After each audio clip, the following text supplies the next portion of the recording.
Okay, welcome back to Alex Tools. I'm Tom. So today we're going to continue the Lathe DRO installation.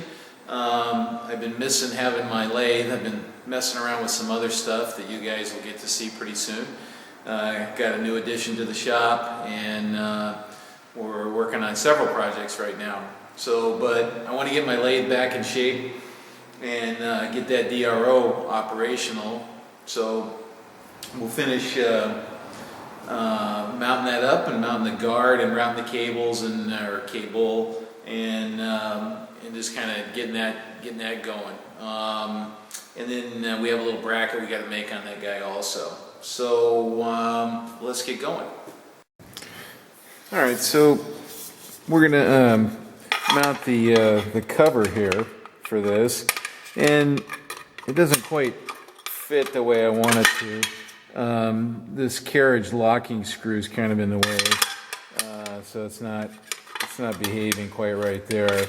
And I think I want to be able to get at that. I think so I'm just going to nick this out here, and then since I've mounted this scale pretty low, I got to just trim a 3/16 or so, or a few millimeters off of that lower edge. Then after that, I really want to get this thing set up so I can start using it, and because my lathe's sort of like in limbo right now. And then this is just an anchor point here to strain relief this cable. So I'll get that mounted. Let's see. I gotta look at that. Oh yeah, kind of right in the wrong spot there. Oh, actually, when I trim that off, I think I'll be clearing that. We'll see. I think that's where I want that. So I want this nice and straight here, and no strain on the cable, going into the reed head there. That's what's important. So yeah, that looks. I kind of marked it before, but it still looks like a pretty good spot. So anyway, we'll go ahead and do that. I'm going to trim the guard and come back, and the guard screws to the top of these end blocks on the scale. So pretty straightforward. I don't have to drill any more holes in this except for this strain relief. All right, so we're going to measure where these holes are off of the back wall, or off the end of the reed head. I'm getting about 7/16 of an inch. I'm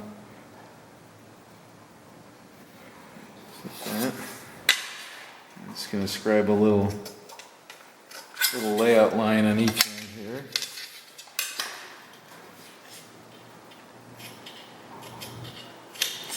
And then the other direction.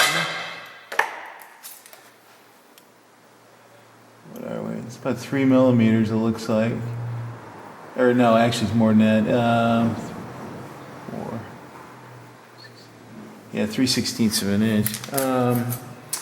So that's off of the back. So actually that'd be a good job for the height gauge here. We'll come off 3/16 and just make a little mark.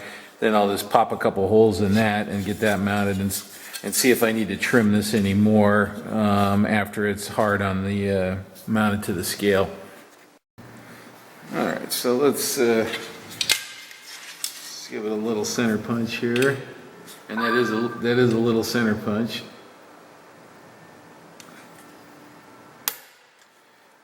Light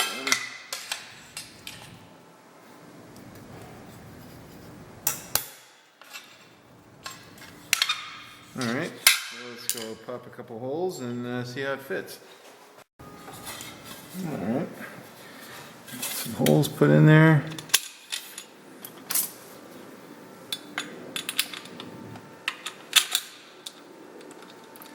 Now I know why they gave this kind of Philister head or binding head.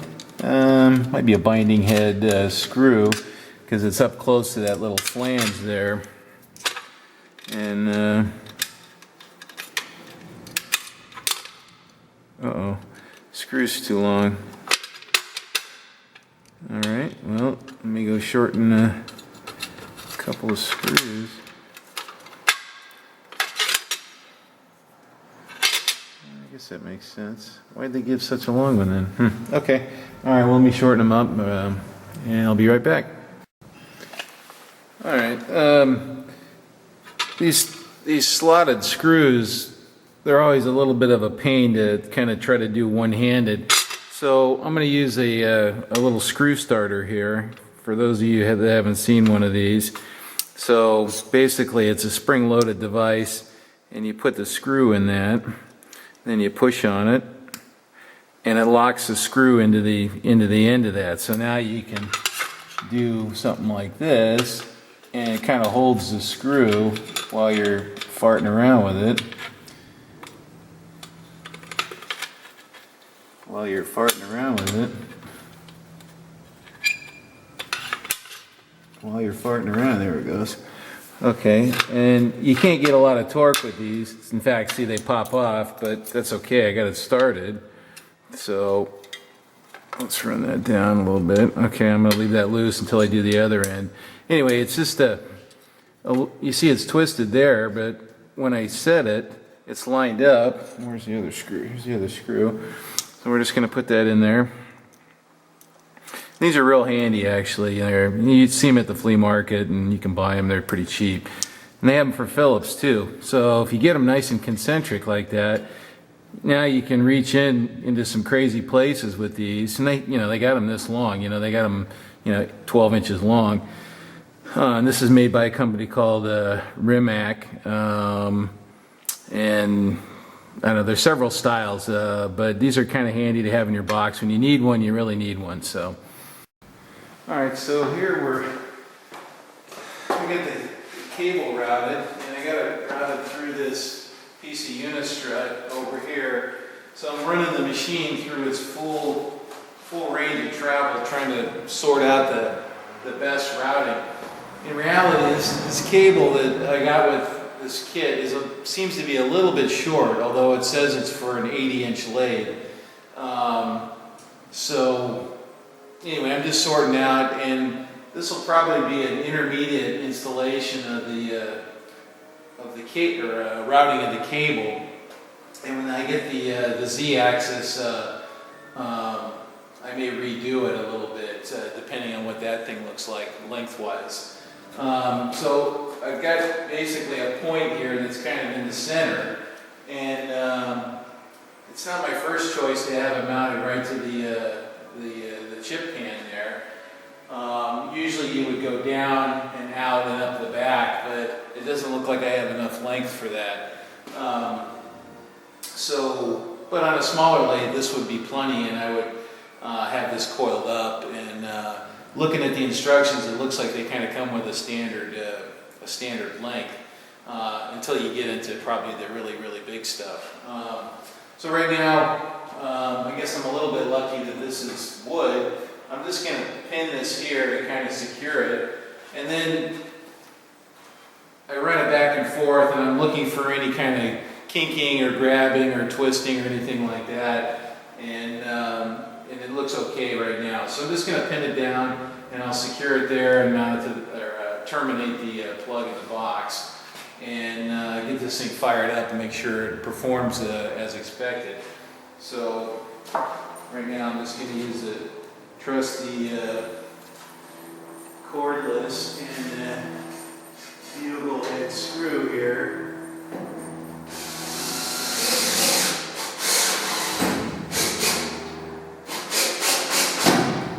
Alright, so that kind of mounts that. And then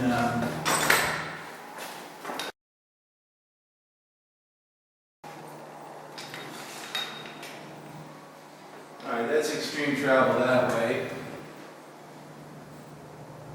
Well, let's give it a go and see if that works.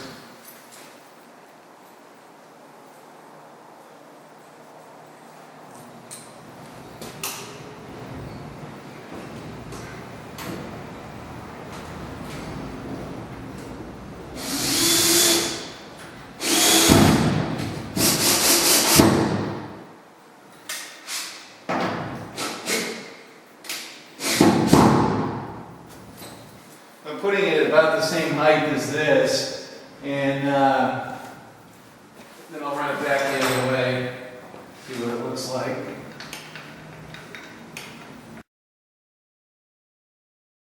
All right, I like that. It looks a little, maybe I ought to go up higher.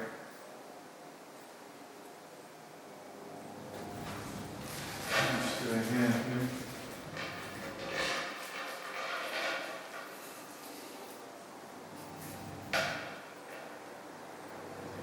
So I need about that much right there.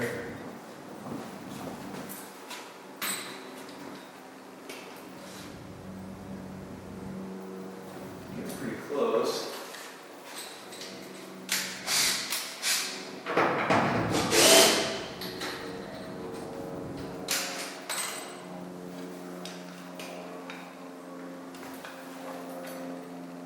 That's about as far as I'm going to go that way. Maybe I'll just leave it up there.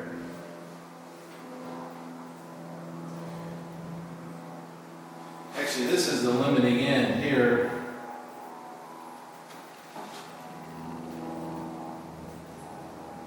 You know, 90% of your work's up in this area here.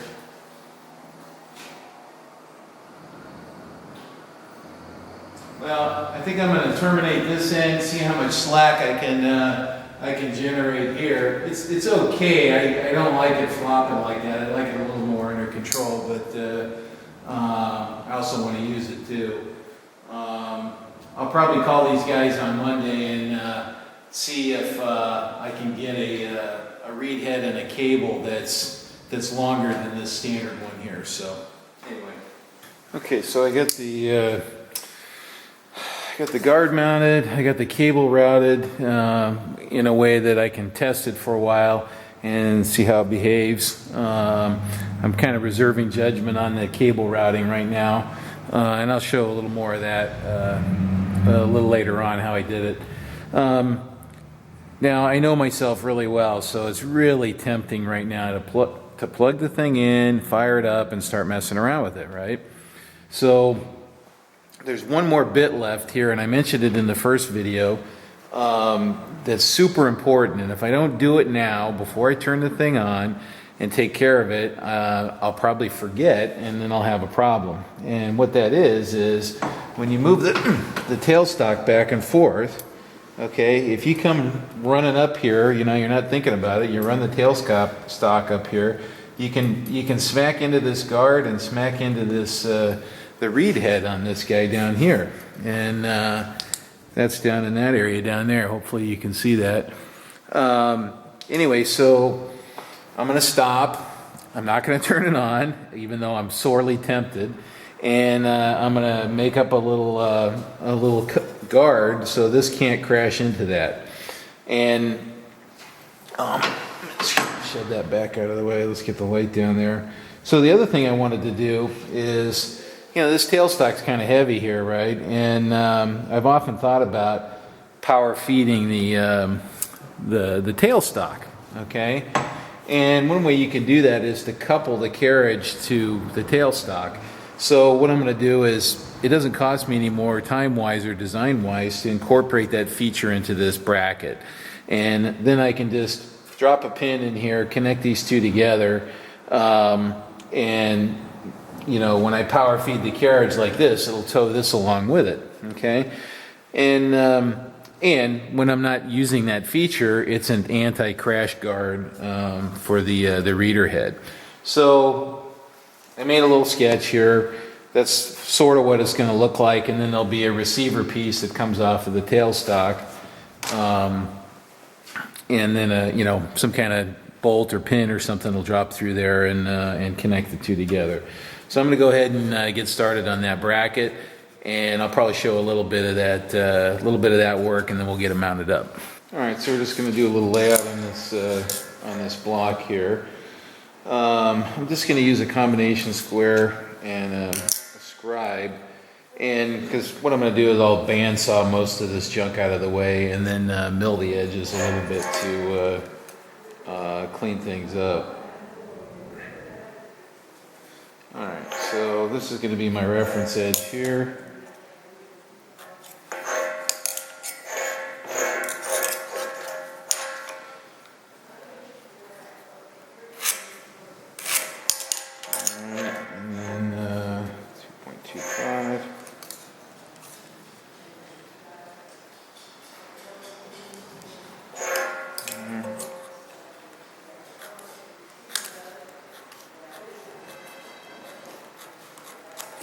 Okay, so this is the keeper piece here. That's waste.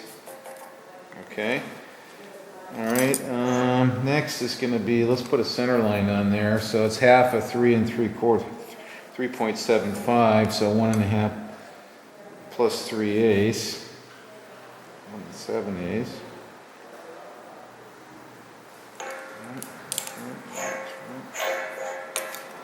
And let's see, that's for the hole. Let's do that. And that's 1.75 off of the base. Oop, gotta go a little farther there. So that's my hole location. There's a shadow here that's making it hard to see the. Okay, so there's my hole. Oop. Right there, and the center line. Okay, so let's lay out the leg there.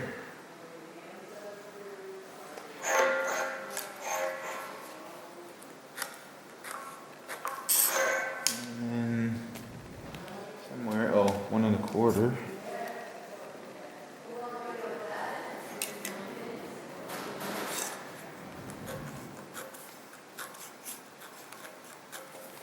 Okay, I'm going to lay out the other line there.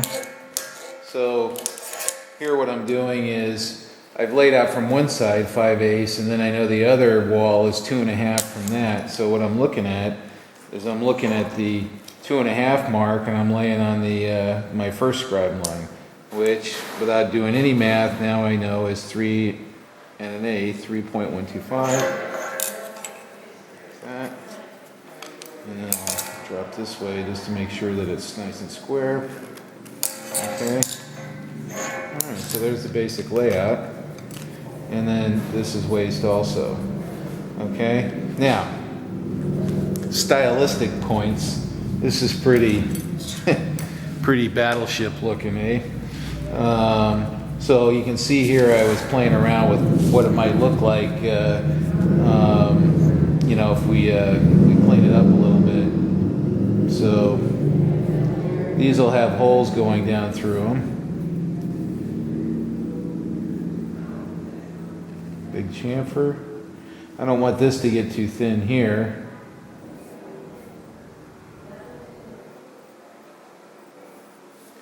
Something like that, maybe.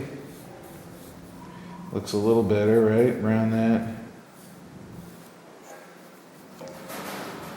Okay, well, I'll fiddle around with that later. Let's just get this bandsawed out and then over on the mill.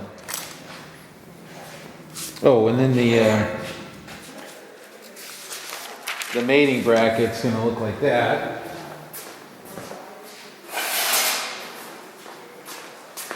And it'll be made out of a piece of 1 by 2 1/8 wall tubing.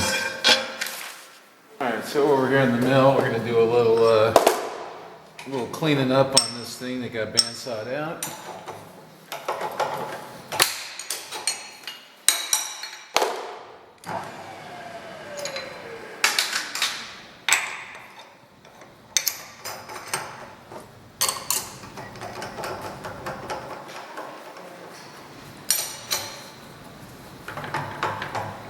Alrighty. Let's see here. Okay, so what I'm going to do here, I'm going to run this out first, and then I'm just going to, let's make sure that that's in the frame here. Yeah, that's good. What I'm going to do is just run the tool down and touch off in the bottom of the vise and zero my my quill readout. And now this is reading the distance from the bottom of the vise to the cutter. So what I can do is now I'm basically reading direct. So I don't have to, well, for this bracket I don't really have to take any serious dimensions, you know. Alright, so we come down and we touch that. I don't remember what our number is, but we got 2.2985. I better go get my drawing. Okay, so according to Chicken Sketch Drawing, that's supposed to be 2.25. Let's come down here.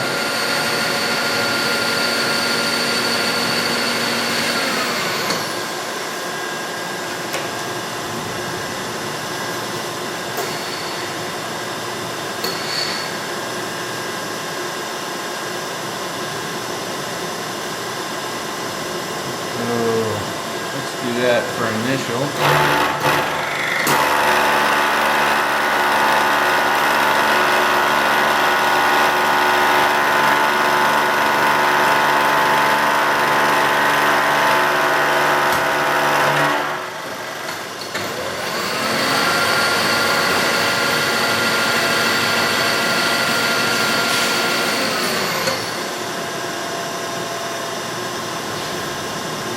I'm just going to go right to my number.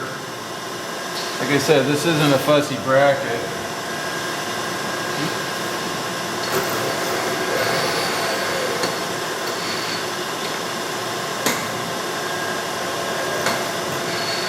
So it's like that's an 1.5-inch cutter. We're running 1200 RPM. And that's what, like a 38 millimeter cutter. And I'm gonna feed slow so I get a kind of a nice finish.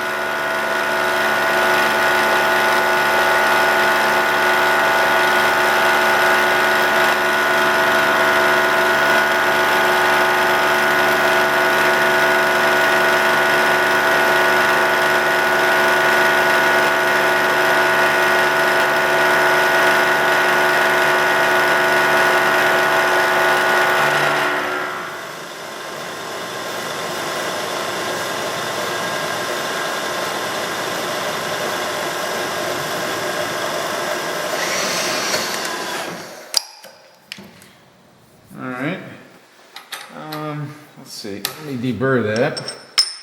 And then what we're going to do is we'll do the ends, and I can do that now. Yeah, we'll do the ends next.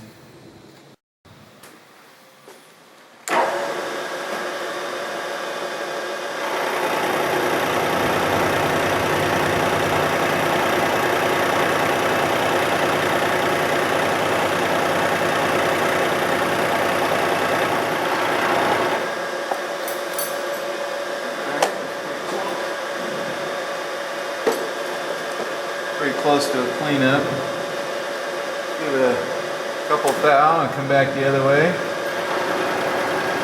And yes, I'm climbing, but it's a light cut, and I want, you want a nice finish, right?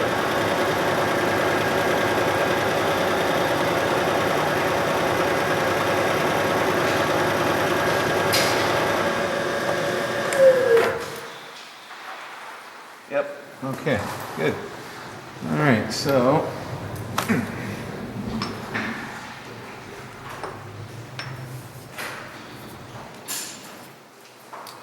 flip it over.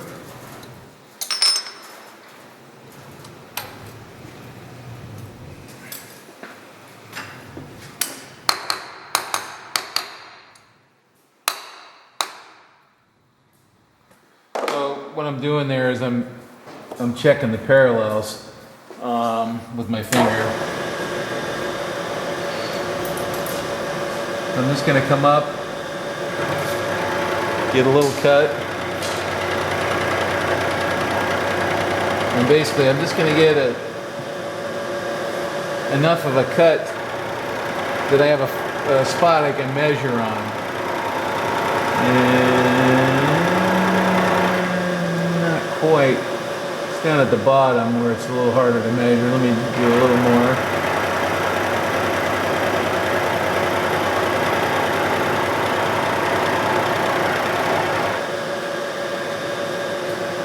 Okay, that's enough to get a measurement now. Let me get some measuring gear. Alright, so measured it, and I got about 10 thousandths to come off.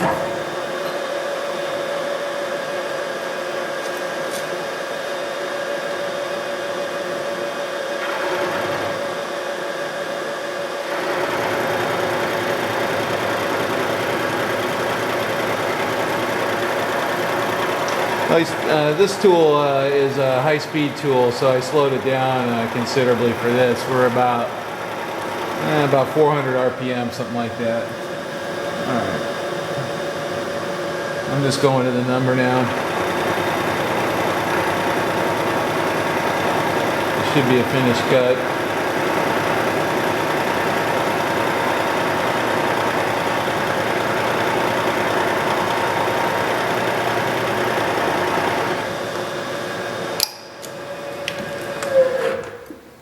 Okay, looks like we're all right.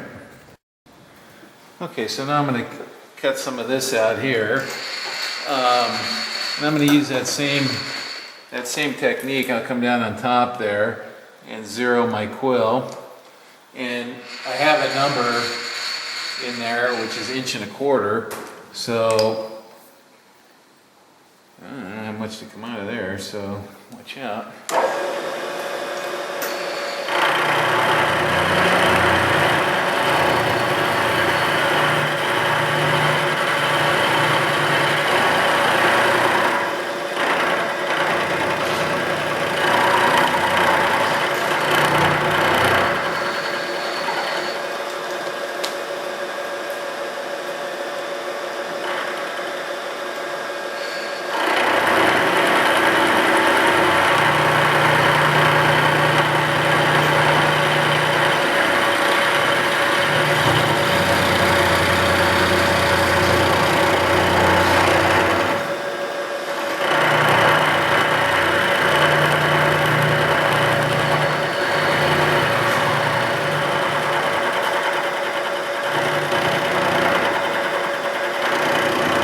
So I'm working these vertical walls a little bit right now.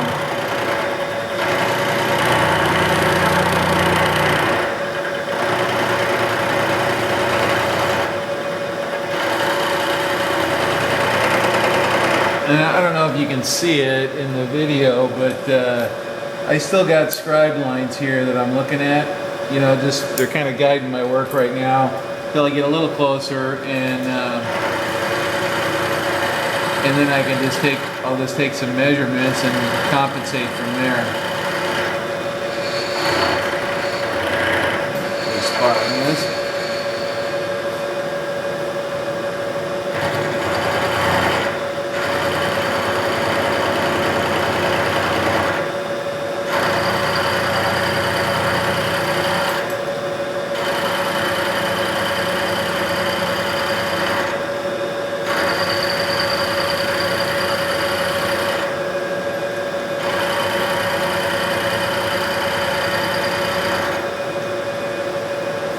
Alright, so I got a full cleanup on that wall, and I know that wall is supposed to be 5/8, and it's 672 right now, so 0.672 negative preset, okay.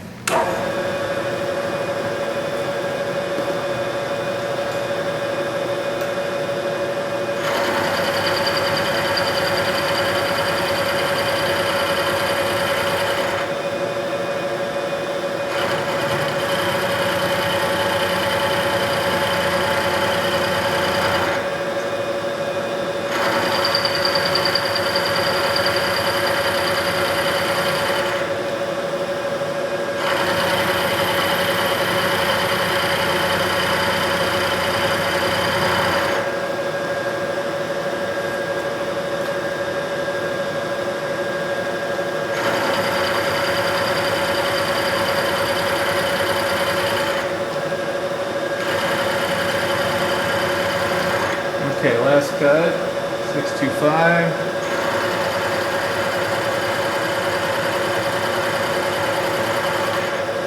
Okay.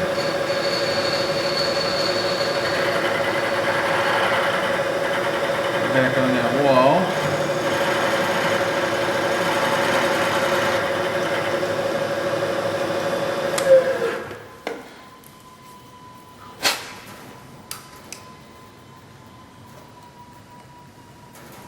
Ooh, that one's pretty close. 6, 2, 6, 3, reset. So it wasn't negative. So that one was real close.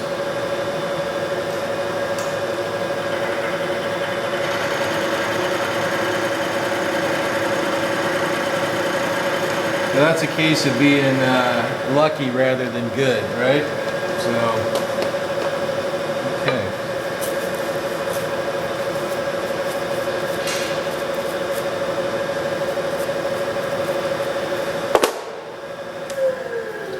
And then that should be 2.5. What do I want? Yeah, 2.5. Okay.